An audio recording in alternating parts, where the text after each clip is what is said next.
Rehefa malala amin'ny tompo ho amin'ny fanahinao any ny fiadana avy amin'Andriamanitra ray Jesosy Kristy tompoty atsika.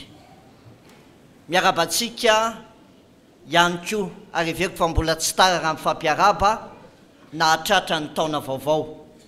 Dia indramiko ny tenin'ny Davida raha naniraka ny mpanompony ho any amin'ny Nabaly izy nanao hoe fiadanana aneo anao, fiadanana ho an'ny ankonanao, fiadanana ho an'izay anananao rehetra. Dia izany fiadanan'ny tompo izany ho anao ho an'ny ankonanao ho amin'izay anananao rehetra. Fa saingy izao na nytenenina tamin'ny Nabala ary izany tsy niraisiny, tsy nekeny. Dia hitantsika tsara ny faran'ny fiainan'ny Nabala. Fa marina tamin'ny anarany ihany koa izy hoe Nabala. Dikany hoe Nabala manko dia hoe adala.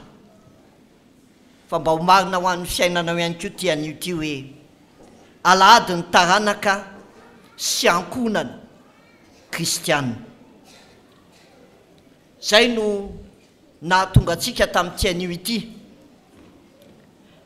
Hiala kely amin'ny perikôpy araky ny fandaminan'ny vaomiera ka nifidy lay teny faneva ao amin'ny Salamo Petera voalohany toko fahasivy toko faharoa andininy fahasivy. Petera voalohany toko faharoa andininy fahasivy. Zay iriko raha mba ataonao ambany masonao izany andalatsoratra masina izany. Hivavaka ho anao aho mba hamangin'ny tompo anao amin'ny alalan'ny teniny. Fa mivavah ho anao ihany koa mba ny tompo no ametraka ny teny eny am-bava. Vao maly any no ny angaviana hoe ndao mba hitory-teny ianao fa marary mafy tampoka le namana. Dia noho ny amin'ny tompo izy ny tompon'ny teny dia izy no angatantsika ametraka ny teny eny am-bava ary amangantsika tsiray avy ihany koa amin'izao alady sarobidy ho an'ny taranaka sy ankonana izao. Vavaka isika.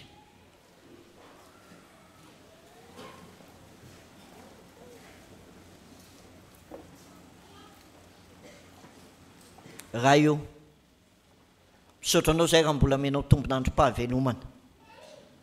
Afaka tonga eto amin'ity tranonao ity satria manan-kambara aminay ianao. Be dia be ny zavatra azo nataonay na mipetrapetraka tany an-trano fotsiny ihany aza fa nitaominao eto amin'ity tranonao ity izahay. Ary tsy izahay ihany fa miaraka amin'ny ny ankonanay. Ary tsy ny ankonanay ihany fa ny taranaka izay nametrahanao anay. Tonga eto izahay tia metraka ny fiainanay amin'izao taona vaovao izao. Kanefa tonga eto koa izahay te handray tory lalana avy aminao raha mandia izao taona vaovao izao. Ko aoka ny teninao hitondra fiainanao anay. Aoka ny teninao hitondra fampieritreritanao anay. Ary aoka ny teninao ahatonga anay handray fanapahan-kevitra eo anatrehanao indray amin'izay fomba hitondranao ny fiainanay. Dia izany teny tsara, teny fiainanao izany eny. Aoka tsy ho tako ny fahalemen'ny mpanomponao fa ny hery sy ny fahefany naoka handeha any am-pon'ny tsiraray avy amin'ny alalan'ny fanahinao masina. Amin'ny anaranao Jesosy Kristy tompoty anay no anaovanay izany vavaka izany. Amen. Petera voalohany toko faharoa andininy fahasivy mivaky toy izao amin'ny anaran'i Jesosy Kristy tomponao anao hoe fa ianareo kosa dia taranaka voafidy, fanjakam-pisorona, firenena masina, olona nalain'Andriamanitra ho an'ny tenany mba ilazanareo ny hatsaran'ilay niantso anareo hiala tamin'ny maizina ho amin'ny fahazavany mahagaga. Petera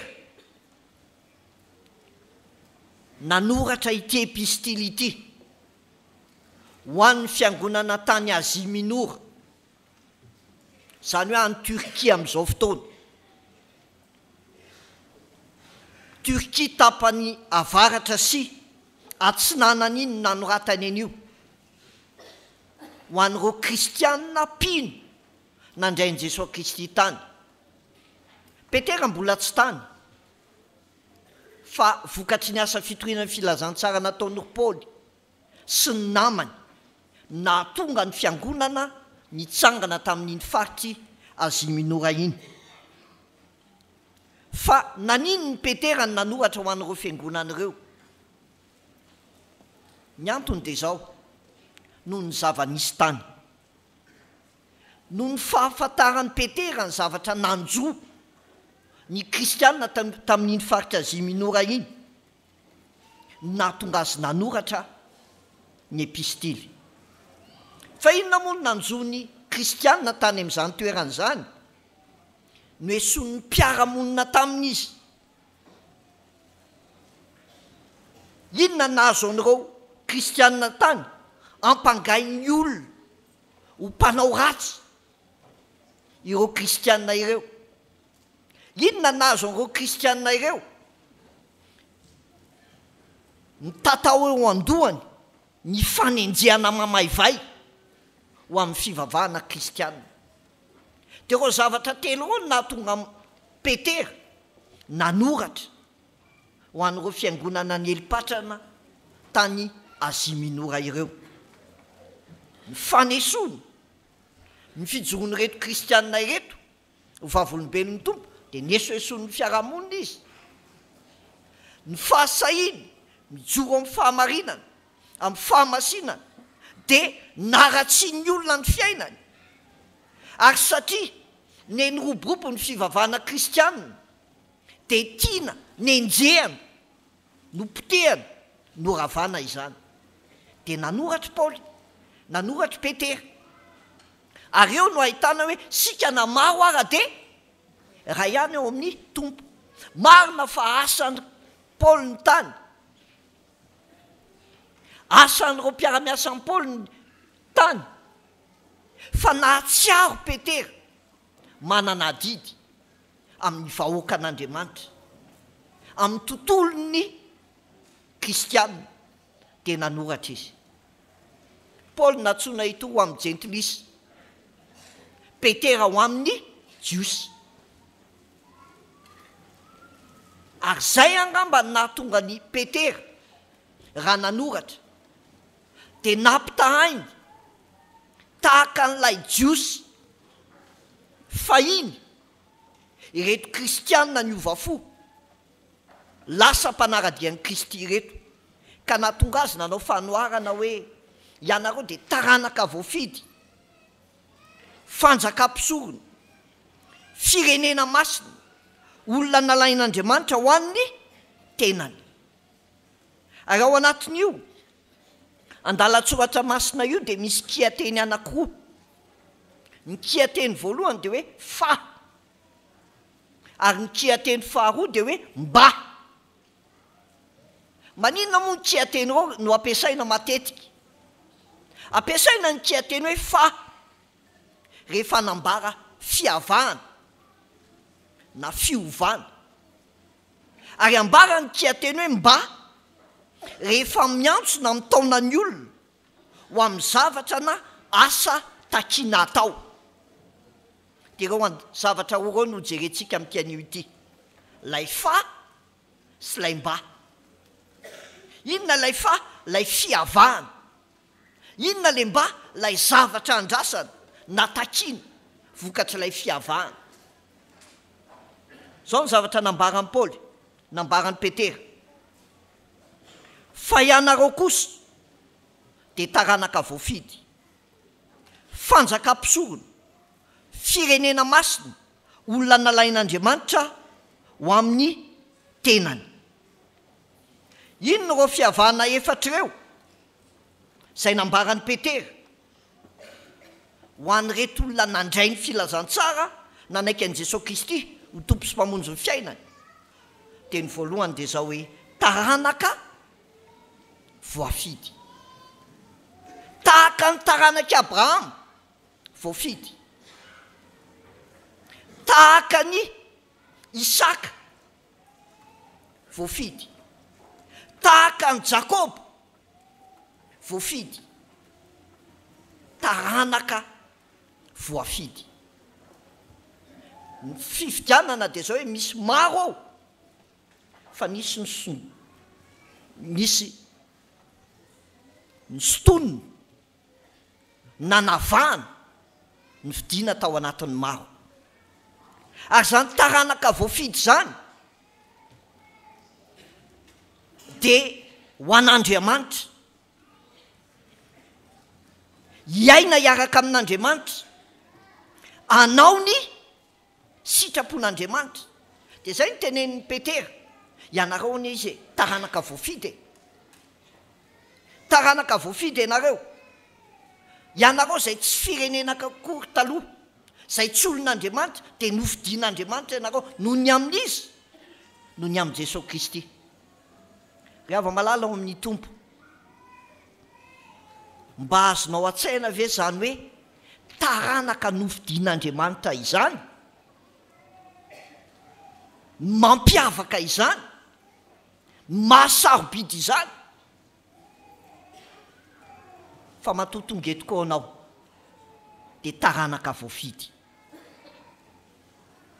Ary raha taranaka voafidy ianao dia mila mijery ny fiainanao miaraka amin'Andriamanitra, ary mila mampita ny fiainanao amin'Andriamanitra ho amin'inona ihany koa, ho amin'ny taranakao,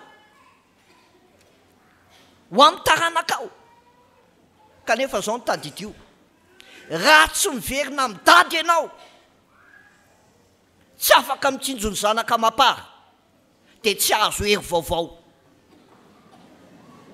Sofina kristianina neto azafady a. Fa rehefa miverina amin'Andriamanitra ianao dady, dia hitsinjo ny taranakao anao, ny zanaka maparanao, ho taranaka voafidy, dia azo hery mandrakariva ny fiainany ankonanao. Fa firy ny fiainany ankonana tsy misy hery vaovao intsony.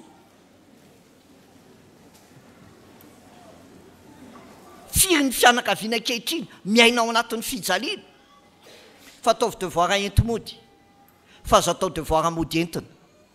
Ny Salamo 7:7, zay ho vakiako vetivety aminao amin'izany hoe taranaka voafidy izany. Salamo 7:7 a, dia milaza amin'izao, manao hoe enoy ny lalako ry oliko, atongilany ny sofinareo amin'ny tenin'ny vavako, ilobava ilaza fanoharana aho, anonona teny sarom-patarina fony taloha aho, zay efa retsika sy fantatsika ary nambarany razantsika tamitsika, dia tsy mba afentsika amin'ny zanany, fa ambaratsika amin'ny taranaka ho avy ny fideranan'i Jehovah sy ny heriny ary ny fahagagana zay efa taony. Fa nanorina teny vavolombelona teo amin'ny Jakoba izy, ary teo amin'ny Israely no nametrahany lalàna, zay nandidin'ny razantsika mba ampahafantarina ny zanany, mba hahafantatra izany ny taranaka ho avy, dia ny zazam-bola ateraka ka hitsangana hitory izany amin'ny zanany koa, mba hametraka ny fanantenany amin'izy, amin'Andriamanitra, ka tsy hanadinina inona ny asany fa ninona.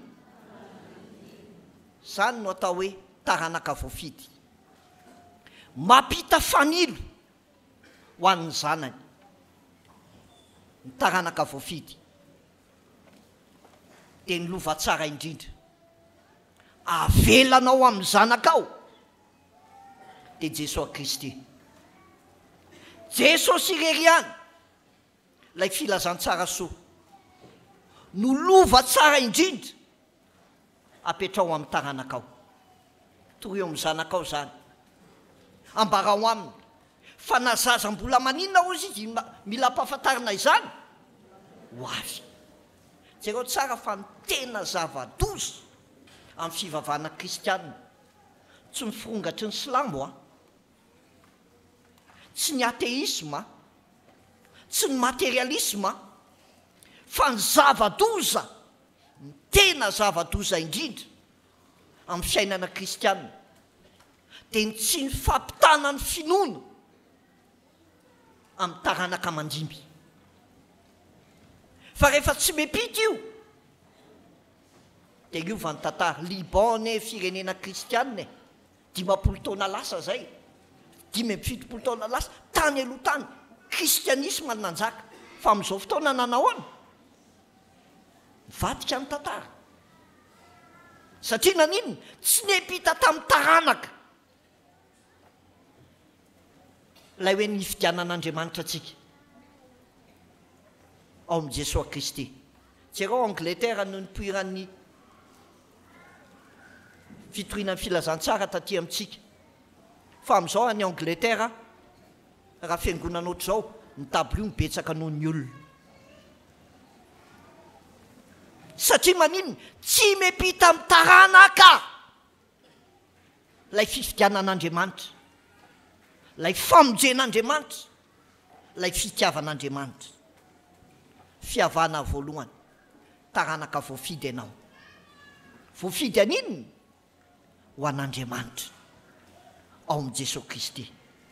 Fa ny faharoa dia zao hoe fa ianareo dia taranaka voafidy, fanjaka mpisorona. Tsy ny rehetra no mpisorona fa ny taranaka Levy. Fa natao amin'ny zanak'Israely azy mbola nisy ny fidiana manokana dia ny taranaka Levy. Inona moa ny antom-pisian'ny mpisorona? Ny hanompo an'Andriamanitra, hitondra ambavaka ny olona eo anatrehan'Andriamanitra. Ka raha fanjakam-pisorona isika, inona ny antom-pisitsika? Raha zao sy ny ankonako dia hanompo an'i Jehovah izay. Maninona hoe? Raha zao sy ny ankonako dia,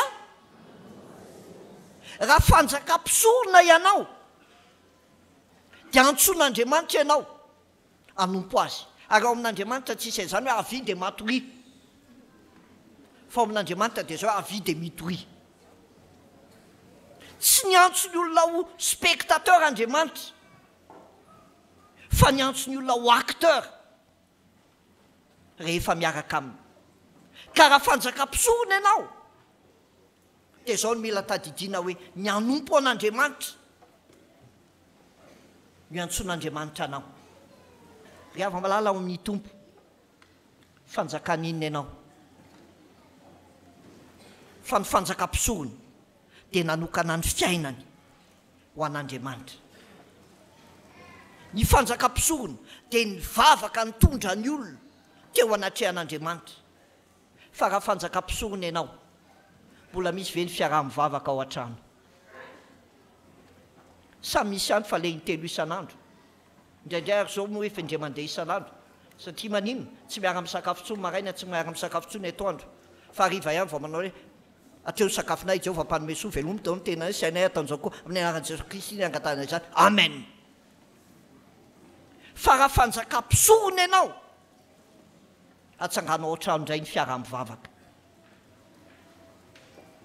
Ajanony ny télé, esoro ny telefona, maka farafaratsy ny 10 minitra ho an'ny ankonana, raha fanjakam-pisorona ianao. Fa raha fanjakam-pisorona koa ianao dia manana sotoavina lalay. Fa ny sotoavin'ny mpisorona farafakely ny anankitelo: fahamasina, fanompony, fitiavana.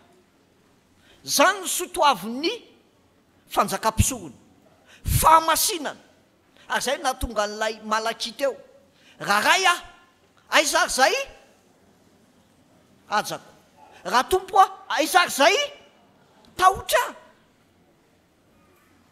Ry havako, raha fanjakam-pisorona ianao, sotoavina manahoana ny lalainao ao trano. Fa ny sotoavin'ny fanjakam-pisorona dia fahamasinana. Manahoana ny fiainam-pahamasinana? Fa rehefa ety ivelany ny olona masimasina daholy, fa rehefa ao an-trano mba manahoana? Faharoa, ny sotoavin'ny fanjakan'ny fanjakam-pisorony dia fanompona. Raha ny fiden'ireo Andriamanitra dia ny fiainana hifidianana an'ireo hanompo fa tsy hotopoina. Ary zany ny olona ankehitriny te hotopoina daholo ny olona rehetra.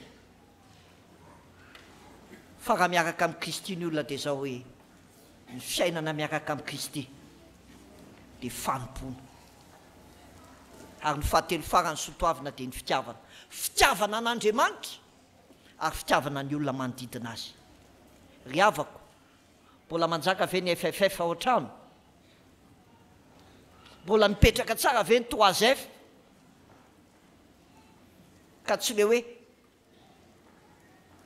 petraka ihany fa tsy ainana. Fa ny sotoavin'ny fanjakan'Andriamanitra, ny fanjakam-pisorony, famasinana, fitiavana ary fanompona.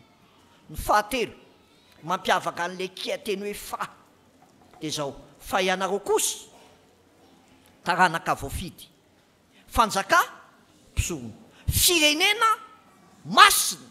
Firenena maninona azafady? Midikany hoe masina dia zao mizapara, voatokana. Ary ny firenena natokan'Andriamanitra tahaka ny firenena Israely dia manana lalàna manokana, manana fitondratena manokana, manana vina manokana. Ka raha firenena masina isika, aoka ny lalàn'Andriamanitra no hitondranao ny fiainanao anivon'ny ankonanao. Ny fandaminan'Andriamanitra no andaminanao ny fiainatokantranonao ao. Ary raha firenena masina isika, aoka ho fitondratena manokana mifanahaka amin'ny firenena masina azy ny fitondratenanao. Misy fanadihadiana natao tamina firenena anakay milaza azy ho kristianina tao anatina toeram-piasana anakay. Dia natao ny fanadihadiana. Raha atao amin'ity toeram-piasana ity, reto no mivavaka, reto tsy miditra am-piangonana, reto olona miditra am-piangonana. Dia natao ny fanadihadiana. Dia rehefa natao ilay fikarohana manao hoe iza ny tonga ara-potoana ho ampiasana, iza ny tsy mandainga rehefa asaina manao facture, iza no mandoara dalàna ny etrana ny impôt. Be dia be ilay fanadihadiana. Fa ny vokatra ilay fanadihadiana dia zao hoe ohatry ny kely fotsiny nelanelan'ilay olona tsy mivavaka sy ilay olona vavaka. Dia nivoaka ny conclusion an'ilay izy ilay hoe tsy ny fidirana am-piangonana mahamasina ny firenena anankiray. Fa jereo Madagasikara feno fiangonana, fa jereo ny fomba fiainana. Ka raha firenena masina isika dia tokony hita amin'ny fitondratena masina izany.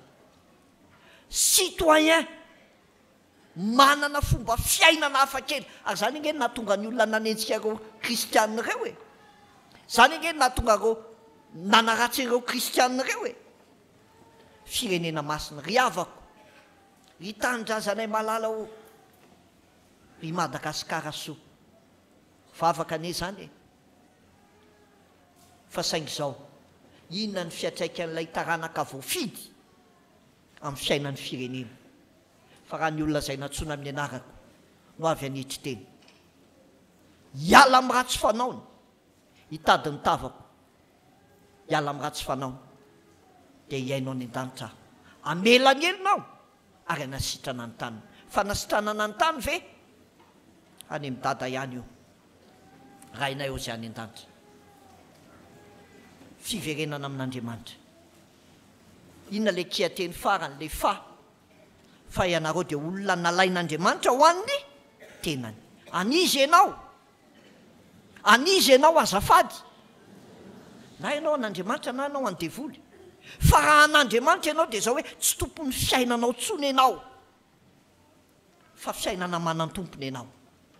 Dia mahatonga anao hitenina anao hoe tompo, tsy izao tsony ange novelona fa ianao novelona atao anatika fiainana manatompo noho izany navahan'Andriamanitra isika amin'le taranaka voafidy fanjakam-pisoany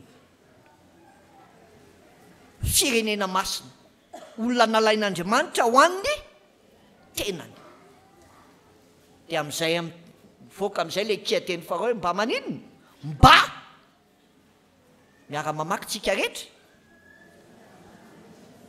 mba ilazanareo ny atsara n'ilay niantso anareo hiala tamin'ny maizina ho amin'ny fahazavany mahagaga zavatra telo efatra ny nanavahana atsika taranaka voafidy fanjakam-pisorony firenena masina olona nalain'Andriamanitra ho an'ny tenany fa telo ny zavatra takian'Andriamanitra amintsika inona ny voalohany andininy fahasivy ilazanareo ny atsaran'ilay ny antso anareo ilazana ny inona zafady ny atsarany ono aho inona moa ny ambaran'ny Romanina 7:10 zay tsy mahay mivoaka inona kay ndro fa ny finoana dia avy amin'ny toriteny ary ny toriteny dia avy amin'ny inona no miteraka finoana ao amin'ny olona toriteny ianao ve mba efa ny toriteny satria ny antso ny antsoan'Andriamanitra anao dia mba ilazany atsarany ary zany milaza zany tsy hoe ny anahy fiainako no miteny marina zany fa mila miteny ny vavanao ary zay le olana be deaibe ny olona milaza ny tena no kristianina fa matory fa tsy mitory ono aho inona ny takian'Andriamanitra atsika mba aninona ilaza ny atsaran'ilay ny antso anareo ry havako milaza ny atsaran'Andriamanitra ve ny vavanao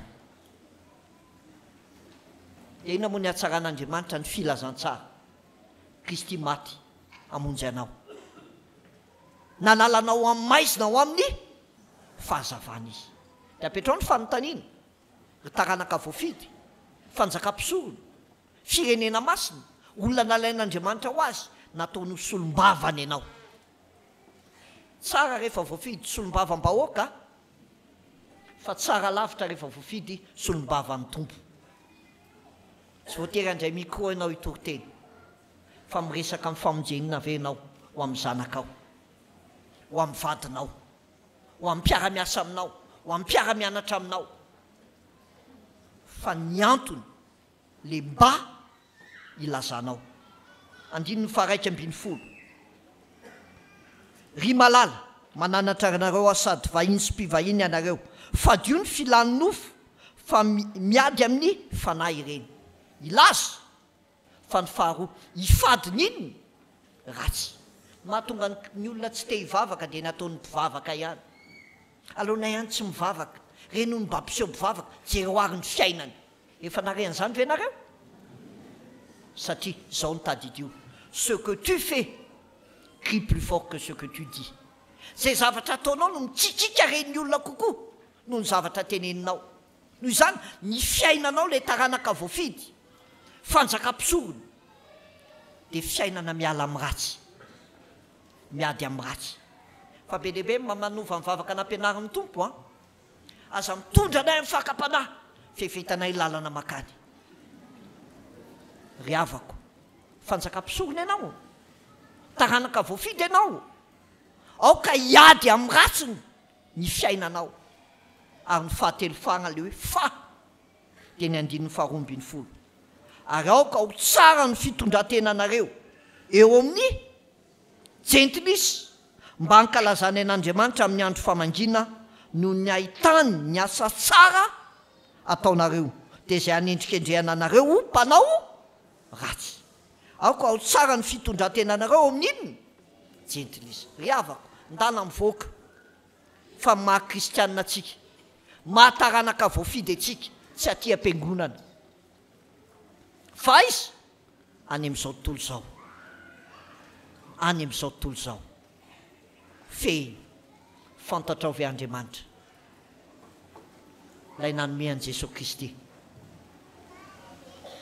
Karaha ny ekenao zany dia novidiany ny taranakao satria minoa an' Jesosy tompo dia mivonjeny ianao sy ny ankonanao.